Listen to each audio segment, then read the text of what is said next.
स्वयंभू पादरी बजिंदर सिंह, इस नाम को तो आप जानते ही होंगे। किस तरीके से इनके हाथों में चमत्कार हुआ करता था, जादू इनके पास हुआ करता था।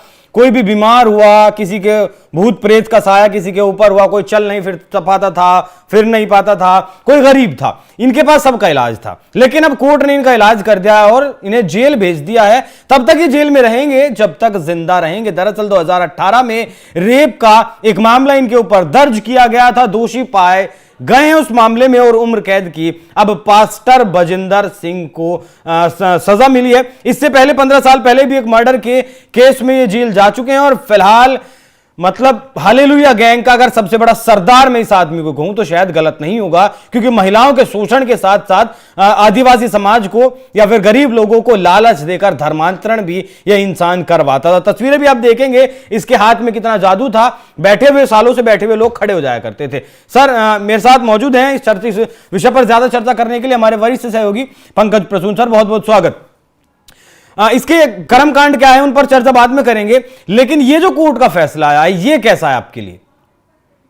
नहीं, ये कोर्ट का फैसला 2018 में पहली बार एफआईआर दर्ज हुई और उस एफआईआर में महिला ने यह कहा था कि पादरी बजिंदर सिंह ने उन्हें विदेश जाने के लिए कहा था कि अगर मेरे पास तुम आ जाओ तो मैं तुम्हें विदेश का वीजा दिलवा दूंगा और एक बार अगर तुम क्रिश्चियन बन जाते हो तो फिर विदेश जाना आसान हो जाता है। और इसी चक्कर में बहुत सारे लोग क्रिश्चियन बनने के लिए तैयार भी हो जाते हैं पंजाब में, क्योंकि वहां विदेश जाने का बहुत बड़ा क्रेज है। मतलब वहां के लोग हर घर से गया हुआ है तो लाइफ सेट, हाँ लाइफ सेट है, मतलब पैसे की कोई कमी नहीं रहेगी।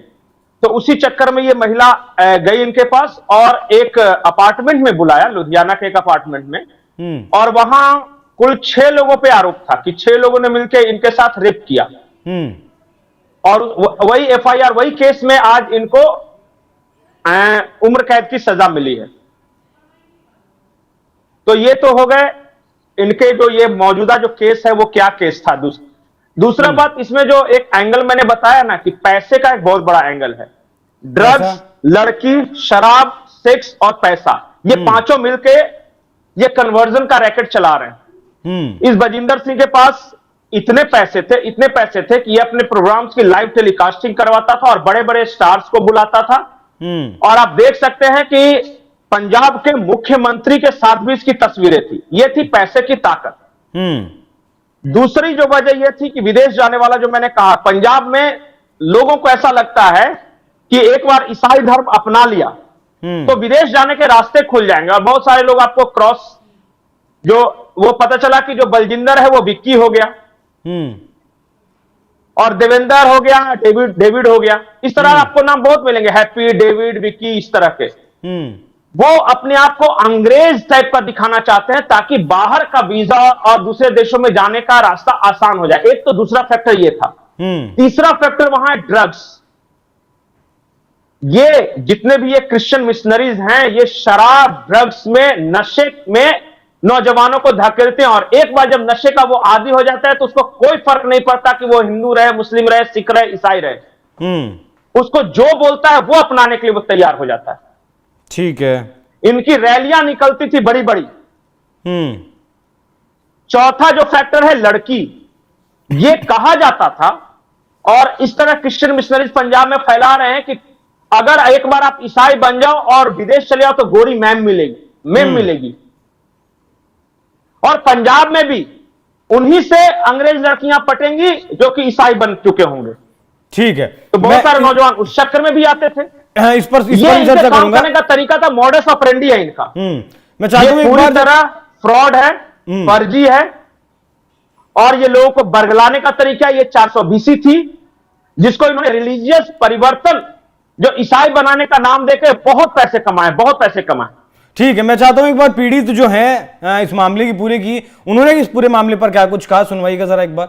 मैं तो चाहती हूँ वो एक साइको इंसान है, वो हमेशा ही अंदर रहे, बाहर आके वो यही काम करेगा। इस लड़ाई में और भी लोगों को आपने जोड़ा साथ में, और अब जब सजा का ऐलान होने वाला है तो इससे पहले आपको लगता है और भी लोग आपके साथ आएंगे जो पीछे थे, आ नहीं पा रहे थे, डर रहे थे? बहुत सारे लोग आएंगे और मैं जानती हूँ बहुत सारी और भी लड़कियां निकल के आएंगी, क्योंकि ये धमका के रखता था। मैं आज बहुत खुश हूँ, मैं अकेले इस लड़ाई को नहीं जीती हूँ, बहुत सारी लड़कियां जीती हैं, बहुत सारी लड़कियां वहाँ से आजाद भी होंगी और बहुत सारी लड़कियां नहीं, लड़के भी आजाद होंगे वहाँ से। सुरक्षा की मांग कोई मैं डीजीपी सर से रिक्वेस्ट करना चाहती हूँ कि हमारी सुरक्षा यकीनी बनाई जाए। मेरे पति को और मुझे आने वाले समय में बहुत सारे झूठे पर्चे भी हो सकते हैं, क्योंकि जैसे पहले भी हुए हैं, और हमारे ऊपर अटैक भी हो सकते हैं, हमले भी हो सकते हैं। ये अकेली महिला नहीं है, और भी अब केस धीरे धीरे निकलकर सामने आए। एक और पीड़ित ने शायद आरोप लगाया अभी।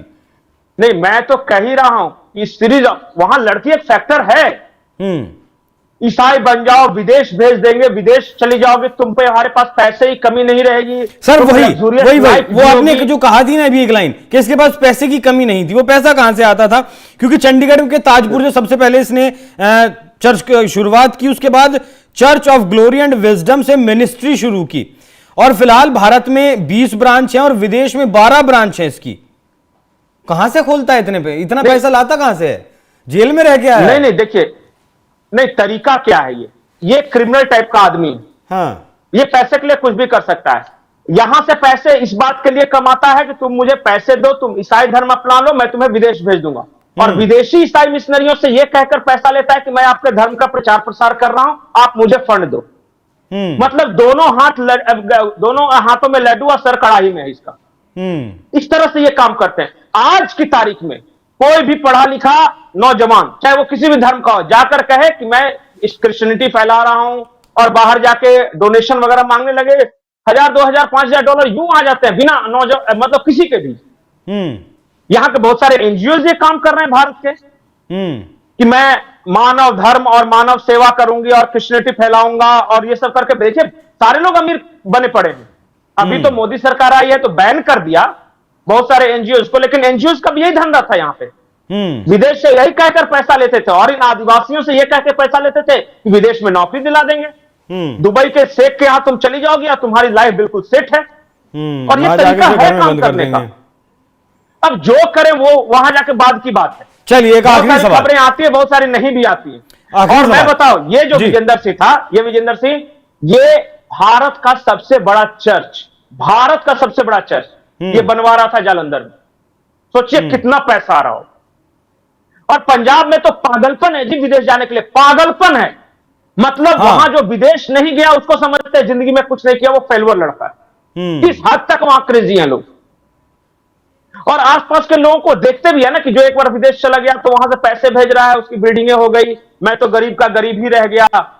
तो वो 30-30 लाख, 40-40 लाख, 50-50 लाख देकर वो विदेश जाने के लिए, उनको कोई फर्क नहीं पड़ता कौन सा देश है। यूरोप के किसी देश भेज दो, तुम इटली भेज दो, अमेरिका भेज दो, और नहीं कुछ समझ में आए तो बोस्निया भेज दो, वहां भी कबूल है। अरे भाई, जब आपके पास 50 लाख हैं तो 50 लाख से धंधा यही शुरू कर लो, जिंदगी तो चली जाएगी। लेकिन उसी का फायदा उठाते हैं। आपको हर जाइए पंजाब में, हर गली हर चौराहे पे विदेश भेजने का एक बोर्ड तख्ता लगा के दिखेगा कि हम आपका पासपोर्ट बना देंगे, वीजा बना देंगे। कुछ भी आप में मेरिट हो ना हो, नौकरी देने का भी वादा कर देते हैं। ठीक है, ये चल रहा है पंजाब। अच्छा, एक आखिरी सवाल मेरा आपसे। और नशा वो बहुत बड़ा फैक्टर है। नहीं, नशे पर तो फिलहाल पंजाब सरकार काम कर रही है लगातार। पाकिस्तान से भी जो आ रहा है उस पर भी जो है वो नकेल कस रही है, और बहुत जितना मैंने देखा है कि बहुत अच्छा फिलहाल पंजाब सरकार ड्रग्स पर काम कर रही है। जो हर घर में जो चर्च छोटे छोटे बने हुए थे उन पर क्या रोक लगेगी अब? और आखिरी बात कि जो सिख धर्म, गुरु ग्रंथ साहिब में जो कुछ लिखा है, मतलब इतने पाक साफ धर्म को छोड़कर ईसाइयत की तरफ जाना, क्या लोगों को शर्म नहीं आती? नहीं, देखिए क्या है ना कि वो ईसाइयत की तरफ इसलिए नहीं जा रहे कि उसके विचारों से प्रभावित हैं या ईसा मसीह को मान रहे हैं। वो इसलिए जाते हैं क्योंकि उनको पता है कि उनकी लाइफ सुधर जाएगी। सर, जब एक ही काम रोज करेंगे आप तो प्रभावित भी हो जाता है इंसान। नहीं, और एक चीज और है, एक और है कि चलो सिख धर्म में है बहुत तरह से तहजीब है, एक तरीका है रहन सहन का। वहां बता देते हैं कि एक बार आप ईसाई बन जाओ तो ओपन सेक्स है, तो सारे नौजवान लड़के लड़कियां कि हाँ, नशे में पता चला डांस करवाते हैं, शराब पीने की छूट है वहां पे, विदेश जाने के मौके मिलेंगे, अंग्रेजी बोलेंगे तुम्हारे बाल बच्चे। तो जो गरीब तबका उसको लगता है कि मेरे बच्चे अंग्रेज की तरह टाई कोट लगा के अंग्रेजी बोलेंगे तो यही धर्म अपना लेते, वही अच्छा है। विचारों से प्रभावित नहीं है, वो कंडीशंस जो उनकी लाइफ है उससे प्रभावित होकर वो चले जाते हैं कि चलो भाई वहां जाएंगे तो अमीर बनने का एक रास्ता खुल गया है। और ये सारे जो नौटंकी आप दिखा रहे हैं ना कि कैंसर ठीक कर देता था और एक चंगाई सभा करता था, ये लड़की वो तो इसका पूरी तरह स्क्रिप्टेड रहता था, वो पैसे के दम पे वो दिखाया जाता था हर जगह। कि ये लड़की है, ये जिंदगी भर नहीं चल पा रही। देखिए फादर विजेंदर ने सर पे हाथ रख दिया और वो मिल्खासी हो गई, दौड़ने लगी। और इसी तरह के वो प्रचार है जी। ठीक है सर। तो पास्टर बजिंदर सिंह और अब ये जब तक लड़की जो जिंदा फंसी रहेगा वो थी, जेल में ये रहेगा। ये जो महिला फंसी थी, ये भी के चक्कर में फंसी थी। इनसे भी यही कहा गया था कि तुमको विदेश भेज देंगे, आ जाओ मेरे बंगले पे। हाँ, अब सब विदेश चले जाएंगे, सब अब कोई विदेश नहीं जाएगा। जो गैंग था उसका पर्दाफाश हो चुका है। जो वाकई में असल तस्वीर इस इंसान की थी वो भी अब देश दुनिया के सामने आ गई। पंकज सर बहुत बहुत धन्यवाद, इतना गहनता से जो आपने चर्चा की, उसके बारे में जो कुछ डिटेल्स आपने हमें दी। दर्शकों आपको चर्चा कैसी लगी कमेंट कर जरूर बताइएगा। नमस्कार।